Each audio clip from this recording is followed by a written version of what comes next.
Greetings YouTube. Today's video begins in the kitchen. You're looking at a Black & Decker toaster oven, and it's quite a large toaster oven. Something in here that's going to give you some scale of what this looks like. Here we go. It's a jar of pickles. It's a pretty big toaster oven.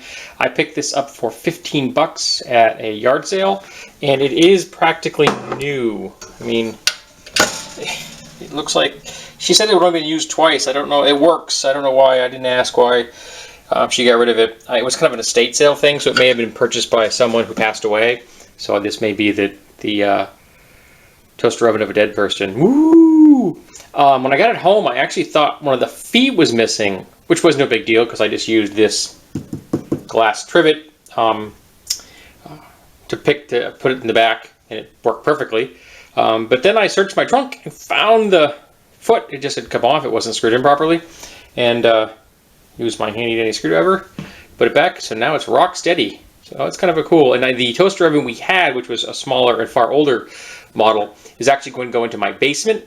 And in theory, at some point in the future, if I ever decide to get into making actual knives, I'm going to need something to anneal the knives after they've been hardened. And so that was my original reason for purchasing this. But when I found this and it was so nice, my wife was like, well, why don't we put that one upstairs so we can use it and put the other one downstairs in the basement? I said, fine with me. And then we switch over here. I'll try not to make you sick. And we have some hangers. I realize this is very boring for most people, hangers. But 2 days ago, my wife's like, I need hangers. I went to an estate sale and I picked up all of these hangers. 5 pants, skirt style hangers, multiples. Each of the black ones will hold 4 pair of pants. I really like those. I've got one now. And then 2 good, nice quality wooden ones because she just got some new blouses at a thrift shop. Hee because we were thrifty. And then a ball because my wife uses one of these at work to sit on, and hers just popped a hole. She just lost her ball. So this one needs a little air pressure. It's not quite up to snuff for her, I don't think. But it's about the same size, and I paid 10 bucks for all this stuff, or 8 bucks for this ball. So I'm like, cool. And if it works out for her, and if it doesn't, $8 isn't a huge loss. Less expensive than buying another one. And this came from an estate sale. The hangers and the ball came from an estate sale. So someone either went to a retirement home or they passed on. This one was put on by the company Opus, and they're pretty nice people. I like dealing with them. I've actually gotten to the point where I know almost all the people that put on estate sales in the state of New Hampshire. I recognize them face by face, if not by name.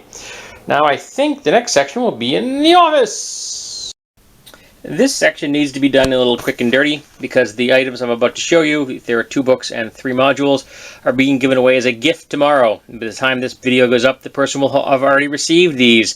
Hi Jan! So we have a copy of the Fiend Folio, Monster Manual 2, D1 and 2, D3, and Q1. I picked up these in a box game for 20 bucks. And pretty good deal.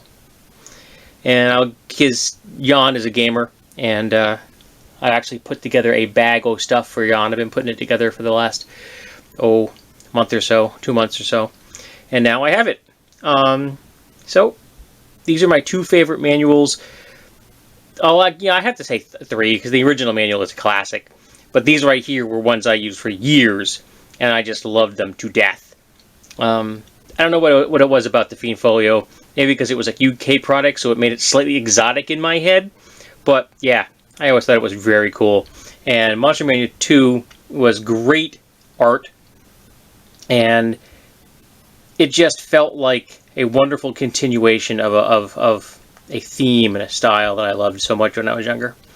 So there you go, modules and monsters for Jan. I picked up a push mower for my wife last year, and she didn't actually like the way it performs. It's an older model, and it had some fiddly bits that she just didn't like. So we found this one at an estate sale, and it's in incredibly good condition. The handle is missing a bolt, but that's really easy to fix. But everything else is just fine. And we paid all of $5 for this. So we're going to get rid of the other one, and we're going to use this one because we don't need a heavy-duty model, and we're only doing very small sections of lawn that don't we can't access safely with our power motor because the slope is just too steep. We're not comfortable using it that way. So yeah, that was really a decent find, and for $5, can't beat that. And here we are inside for some media. We have masterpieces from the House of Fabergé, because I have an abiding love of Fabergé eggs. I've always been my opinion that there is no more quintessential definition of decadent wealth than a Fabergé. Then we have Guns, The World of Guns by Richard Akehurst, and this is from 1972. Apparently it was originally a gift to Billy from his Uncle Jerry. Then we have an Iron Man versus Whiplash comic, Hedgehog Review, the critical reflections on contemporary culture, and this issue deals with essays on futurism. We have a steampunk comic, and The Creech, #1. And I got these specifically, well, I was interested in the comics, but my wife needs the boards and bags for storage of some of her books, because this is all, acid-free stuff. We have a Wonder Woman series, an issue called The League of One. We have DC versus Marvel Comics. This should be fun. I haven't read one of those in a very long time. We have 2 issues of Cygor. I don't think I've actually looked at a Cygor. I found them for 49 cents a piece, so I thought I'd give them a look. This is issues 2 and 3. Then we have the Vermont Cookbook for my wife, who is technically was born a Vermonter, though she was only born in a Vermont hospital because it was the closest hospital to her New Hampshire home. We have a Monk Swimming by Malaki McCourt, which is the memoir of a Irish member of the literati. Then we have a 1892 edition of the Soldier's Handbook, USA Revised, and this was the property of my great-grandfather. So, family connection. It's in very rough shape, but I'm going to see if I can preserve it as best I can for my nephews in the future. On to movies. We have Solomon Kane, which I've never seen. The Darkest Hour, which was actually better than I thought it was going to be. Knocked Up, I've never seen that. Monsters Strike Back, Attack on the G8 Summit. This could be interesting. Star Night with Klaus Kinski and Harvey Keitel. I've heard it's really, really bad. Ragnarok, I bought that one cold. The Beatles' Yellow Submarine, which is really quite charming. The commentary track is also by one of the people that was one of the producers. And it was quite nice. What's Eating Gilbert Grape, a film I don't think I've seen since it was released. I was completely unaware that there was a Mr. Bean animated series. Well, there you have it. Walt Disney Beauty and the Beast, the special edition. Vin Diesel's The Last Witch Hunter, which I've not seen, and I've heard is basically his desire to finally get to do his own D&D movie. The Shaolin Drunk Monkey. I think I've seen that when I was a kid, but I'm not positive. American Gangster. Trinity Is Still My Name, which is a comedy western. Shrek the Third, I've never seen this film. DNA, which looks like a really horrible science fiction film. The Sting. Man on a Ledge. I actually saw a trailer for this the other day while watching a movie, and I'm like, hey, I'll pick it up for $1. The Legend of Bagger Vance. I've never seen that one. I didn't realize, but I was missing both XXX and XXX State of the Union from my collection. And I thoroughly enjoyed this film. This one was not good. We have Twister, because that was not in my collection. Tournament with Ving Rhames. I've never seen that one. Insurgent, the sequel to Divergent. And I've seen Divergent. Was not overly impressed, but I thought I'd watch the sequel just because. And here we go. 2 last DVDs. We have here a 4-movie collection with Sean Connery, I'm completely forgetting that actor's name, who's just completely spacing me, and just stuff from the 70s. Sorry. Penn and Teller's Bullshit. This has the creationism episode in it. We have this small painting, I think on fabric, of a toucan. My wife liked it, so we picked it up at an antique shop. That's going to go over our sink, because we have no window in our kitchen, so there'll be a little bit of color in our kitchen while you're doing dishes. Then we have, for some reason, my father gave me some Indiana Jones cards. I'll be getting rid of those. He gave me some, they're board, wooden postcards. I'll probably be getting rid of those too. This I'll be keeping. It's a sheet metal clipboard that my grandmother used to keep, and I can actually remember this from when I was a kid. I think she may have worked for the company at one point in the past, but it's from Shamokin, Pennsylvania, my parents' hometown, from South 5th Street. So I'll put that in my shop. Then we have a box cover for tissues, and you pull the tissues out of the nose, because my wife has an affection for Easter Island heads, and I think noses are funny. My father gave me a magnifying glass that'll go in the shop. He gave me a picture of my sister and I. Aren't we adorable? Drill gauge, that'll go into my shop. Small knife, I'll be regifting that one. Again, he's just been dejunking, so I'm passing this stuff on if I don't want it. We have this sphere, which is a stone sphere. And we have this game, and I'm actually using part of the game. It's a magnetic game. You can move the pieces, and then you spell out words, and you're trying to figure out, get a score. It's called Word Spin Scrabble from Geospace. I bet that was from back before the concept of Geospace had an internet meeting. Then we have a bottle opener, which is the Diablo from Alessi, an Italian company. I paid $1 for it. It made me smile. Oops. We have this, which is actually a heavy-duty metal sign. My mother-in-law keeps a large bird feeder downstairs, so we thought it'd be fun. We put that outside. We have Dungeon Roll, which is a game, and I got it for, can we see the dice? Yeah, here we go. I got it for the dice. That's why I bought it. Picked it up for like, I think it was $5 or $10, something like that.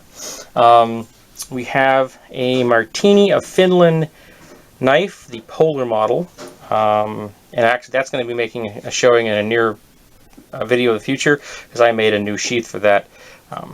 Because this one was vintage and someone damaged it, not me. We have a bottle opener from the Coca-Cola company. That's for my wife's collection, and we use them as drawer pulls. This is a medallion from the Spanish-American War, and these are some IDs from my grandfather and my great-grandfather. My great-grandfather served in the Spanish-American War, and my grandfather served in World War II. Then we have a really nice spoon, and I just thought that was very attractive. It needs a little love, but I can do that.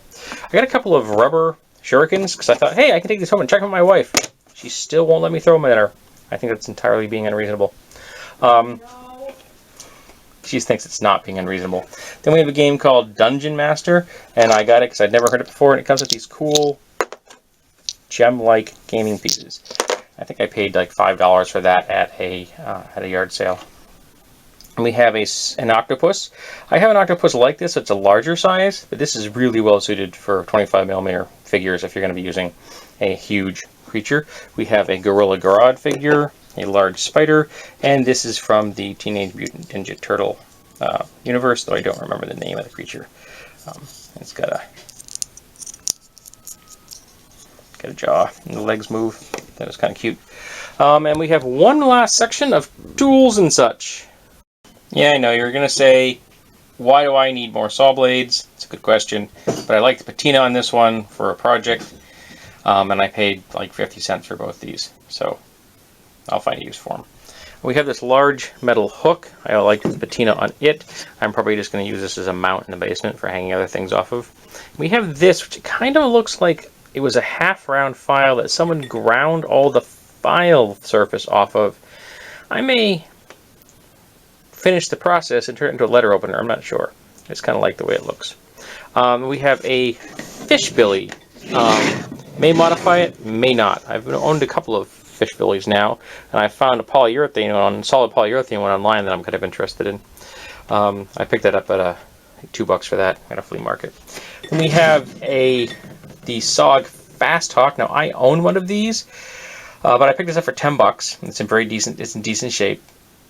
And if I ever can actually find a target, I'd like to start being able to throw these things. So having more than one would be helpful. But for $10, it's kind of really hard to go wrong on one of these things. It's really a nice design.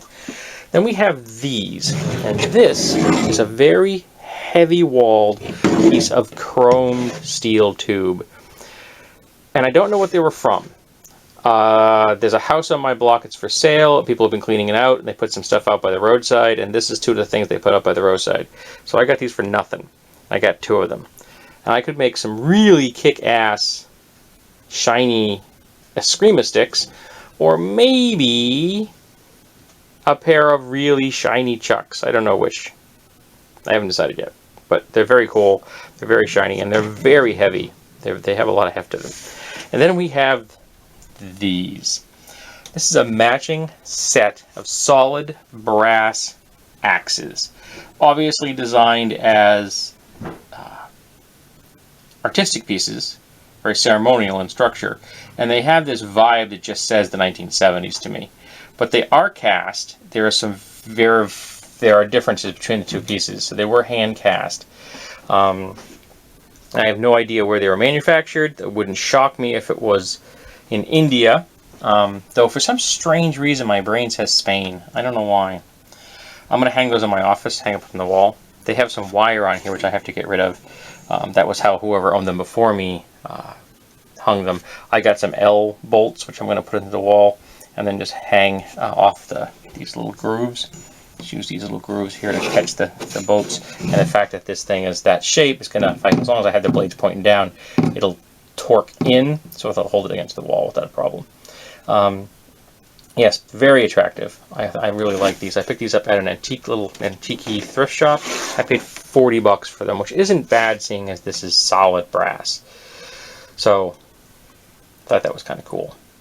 So this has been the latest bargain video. I hope you've enjoyed it.